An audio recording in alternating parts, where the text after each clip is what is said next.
mi xam ngeen ko école bi ba mu tijjee boobaak léegi dañu ne woon ubbi tey jàng tey waaye lenn ci ay enseignants daal ne ñoom dañuy ubbi tey grève tey ñu daal di teewlu vidéo bi nga xamante ni ñoom syndicat yi daal di nañu koy waxtaanee jamono jile dellu siwaat ci li nga xamante ni moom moo di ci plateau bi. fi yëpp di ko lim mais li ci am solo mooy vous avez le soutien de tous les enseignants qui nous écoutent et qui nous soutiennent te ren année blanche. bu ñu sàgganee année blanche mooy am bañuñ ci ba ci année blanche on va boycotter les ouvertures des classes on va boycotter les apprentissages te bu ñu leen waxee année blanche mu ngi ñuy gete na ngeen ko gëm su fekkee ne ñoom Dame Mbodj ñi ànd ak yéen ak Mamadou Lamine Diante ñi ànd ak yéen ñoom xam nañ ñu ñoom ils nous connaissent ndax ñoo daan toog di nas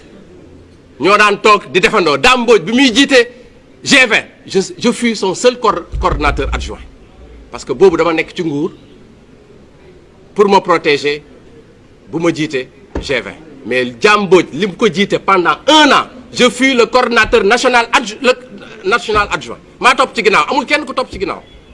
Mamadou Lamine Diante jiite na fi le grand cadre tous les enseignants syndicats d'enseignants man maa nekk son seul coordonnateur national adjoint li may wax ni mën ngeen ko vérifier Mamadou Lamine Diante actuel tey dialogue social maa nekkoon son en adjoint bi mu jiitee tous les enseignants du Sénégal Dame Mbodj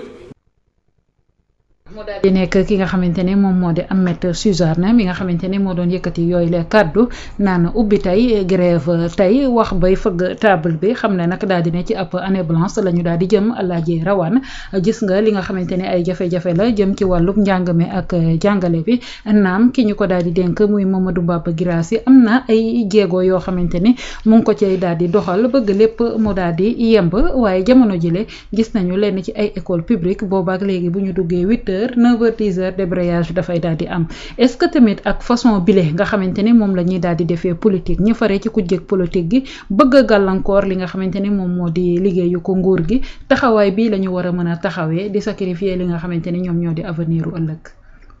waaw bon xam nga première chose mooy maa ngi fi wax barki dem ne un message peut être important mais le messager mën na ko yàq c'est-à-dire tey Ahmed Suzanne Camara mii di wax. quel que soit le message bu mu mën a porter ak ñi nga xamante ne ñoom la jiital ci kuréel gii muy nekk di wax c'est-à-dire le message est déjà nu ma koy tuddeeti écorné nañ ko ba pare xam nga lu tax. parce que dafa wax ci biir waxam ne maa nekkoon adjoint parce que boobu damaa ne ci nguur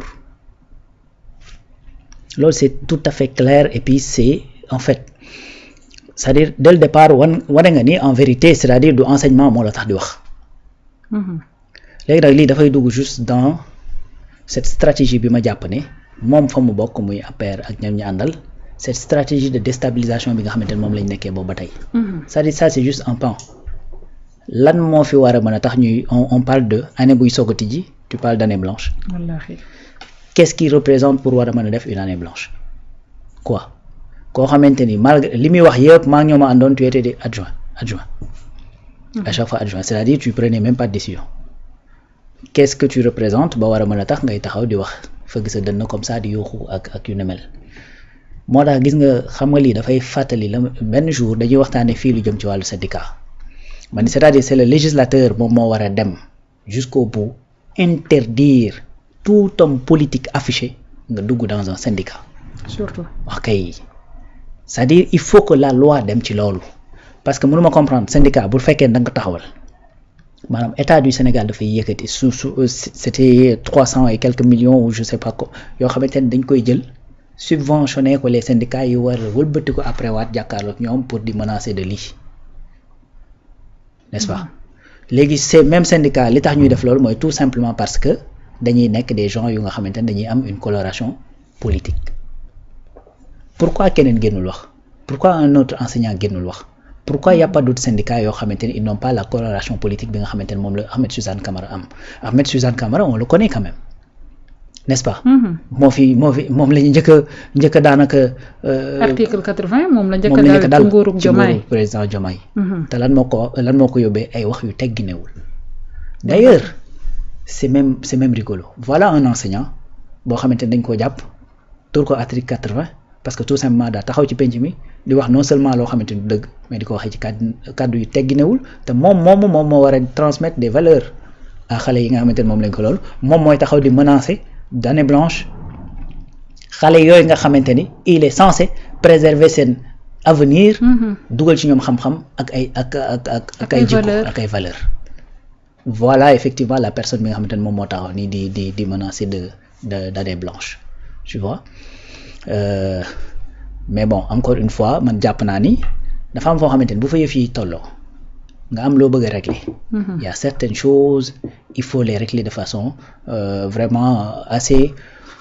spécifique et assez radicale. tey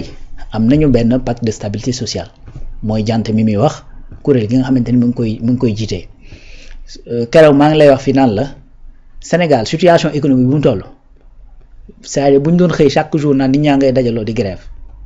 loolu effectivement moo waroon nekk la marche normale de fi nga xamante ni foofu lañ toll xam nga li tax amul parce que dafa am benn pacte de stabilité sociale parce que dafa am dans ce pays nag ñoo xamante ni peut-être faruñu fenn dañoo bokk ci ay kuréel ànduñu ak benn coloration politique peut-être mais am la responsabilité natt li nga xamante ni mooy dayoo responsabilité bi ñu teg ci seen ndodd mooy nu ma koy tuddee formater le Sénégalais de demain. Donc responsabilité boobu dañ koo xam te mesurer nañ ko ñu ne actuellement on est dans une situation qui est compliquée il faut que ñu boole suñuy synergie ngir mën cee génn ensemble c'est-à-dire les seuls et dans chaque secteur ñi nga xamante ne ñoo fa nekk di def du bruit seetlu bu baax li ma la wax c'est-à-dire ils font partie de l'ancien ñi nga xamante ne ñoo fi nekkoon d'ailleurs il l'a dit j'étais adjoint parce que damaa nekkoon ci nguur. amoon na protection ba kenn mënuma jàpp. c'est yooyu la wax. voilà donc loolu c'est assez clair donc ce qui veut dire que ni actuellement jëlal n'importe quel secteur celui qui est en train de s'agiter boo xoolee ba ci biir soit effectivement il fait partie de l'ancien régime wala mu nekk koo xamante ni jege na ku nekkoon ci ancien régime bi te génn. C'est ce qui est en train de se passer et que ñooñu noonu actuellement c'est-à-dire c'est eux qui devaient di jaabante di dem ak ñëw ngir tontu ci lii nga xamante ni moom lañ bàyyi ci réew mi n'est-ce pas. Donc malheureusement nag bon loo ci gis dafa am app peut-être dafa am ay yoon dafa am nu ñu ko war a jaarale ak ñoom it seen mais lii nii Ahmed Suzanne Camara di def ak di ko waxtaanee man jàpp naa ni c'est pas dans l'unique objet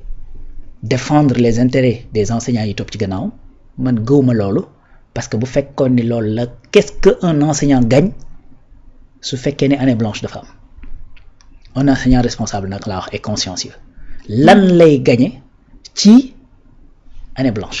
et puis une année boo xamante ni ben ça vient de commencer école kañ la tijji. le 8 on est le quand. le 21. 2 semaines la def. 2 semaines ngay wax année blanche. année bi des na est-ce que nekkul déstabiliser li nga xamante ni moom moo di le régime en place moom moo tax a jóg moo tax ma ne la regarde les profils c'est-à-dire c'est des gens foo ci mënti dem ba ci les marches yi am ak yu ni mel ay je sais pas moi ay appel à l'ordre rek ay ñoom it seen c'est-à-dire c'est des gens soit qui sont de l'ancien régime wala qui sont de connivence ak ñi nga xamante ni ñoo nekkoon dans l'ancien régime ñoom rek kay agité wu ñoom kese qui parle kan mooy loolu c'est-à-dire Ahmed Suzanne Camara mooy génn di menacer de li nga xamante ni mooy année blanche kan moo wax tey ci suba Zahra Iyane n'est-ce pas l'autre jour c'était Pape Malick Ndour moo fi ñëw wax fi moom xar-xaru dojam wax fi lu ne weng te ba léegi tu vois que ni bon voilà bien que les gens s'indignent et tout ça donc ainsi de suite Macky Sall moo njëkk a tàmbali dégg nga Bourgi génn na moom it et c'est comme ça que ça se passe. Voilà donc c'est-à-dire il y a une entreprise boo xamante ne dañ ko mettre en place une stratégie boo xamante ne dañ ko mettre en place pour tout simplement mettre des bâtons dans les roues des autorités yi nga xamante ne ñoo fi nekk ngir effectivement li nga xamante ne mooy objectif yi ñu mën ko retarder le maximum pour que le peuple puisse am nu mu taxawee quand Zahra te dit que ni non li Pape Malick di wax bu ngeen defal ndànk du doon coup d'état mais coup de peuple lan mooy coup de peuple ça c'est creux c'est vide ça n'a aucun sens lan mooy coup de peuple c'est juste que da nga bëgg a wax li Pape Malick wax te ñeme woo ko wax. coup de peuple ça n'existe nulle part c'est une expression que je viens d'entendre peut-être que nag néologisme la boobu nga xamante ni kii na ko. Encore une fois il y a des gens dans ce pays yoo xamante ni ñoo ñu conduire ci situation bii ñu nekk man jàpp naa ne bu ñu leen nattoon juste ci li nga xamante ni moom la ñu def fii ci réew mi c'est-à-dire bu doon compétition la ci gën a bëgg réew mi ñoom ils sont disqualifiés mais yamuñu ci dañoo wéy di ko doxee ak di ko waxee tous les jours. N'est-ce pas moo tax mais loolu est-ce que li ñuy def nii oui est-ce que li ñuy def nii état daf ko daal di war a jël ak benn légèreté wala daf kaa war a considérer ci li nga xamante ni tey moom moo daal di nekk seenu mbëbët. waaw du tout waru ko jël à la légère c'est-à-dire il faut à la fois des réponses judiciaires pour yi nga xamante ni dañoo jéggi yoon. Il faut des réponses fermes yoo xamante ni dañ koy teg ci yoon peu importe lu nit ñi di wax. Et il faut que ça il faut des réponses fermes il faut des réponses politiques également fermes réponse politique ferme yooyu nag c'est-à-dire tey kenn du ko def à la place de parti bi nga xamante ni moo fi ne ñu te gars yi sénégalais yi ne ko yow la ñu wóolu doxalal Pastef moo nekk au pouvoir. Effectivement. Pastef actuellement au sein de Pastef même da ngay gis ne la discussion dafay bari parce que pourquoi muy bari ndax dañ lay wax ne la ñoom seen biir seeni instance pour ñu regrouper wu léegi pour mën di waxtaan pour mën di développer ay stratégie politique léegi dafa manqué donc tey la fal nag bis boo ko fàttee fooleel day yomb dalay yomb c'est-à-dire mënoo politique def une politique de haute intensité gis ci ay résultats li xew li nga xamante ne noonu la Pastef jëlee le pouvoir wane na ko ni mu jëlee assemblée nationale wane na ko ni mu jëlee maire de Dakar keroog wane na ko loolu boo ci bëggee wàcc mais ça c'est-à-dire que tu es en train effectivement de te créer ay difficultés yoo xamante ni mën naa ñàkk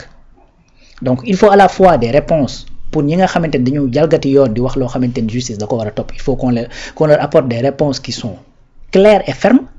mais également il faut également des réponses politiques yoo xamante ni dafay accompagner loolu du dëgg ba nga xamante ni tey yu mel nii dana mën a ñàkk mëdd leen de sorte que duñ fi nekkati à chaque fois di wax naan diw nee na nangam pourquoi ñu wax ko non lii la waroon wax et cetera ki ñu mel non n'est-ce pas donc man jàpp naa ni loolu moo war a kii mais pour man Ahmed Suzanne c'est-à-dire lii muy wax nii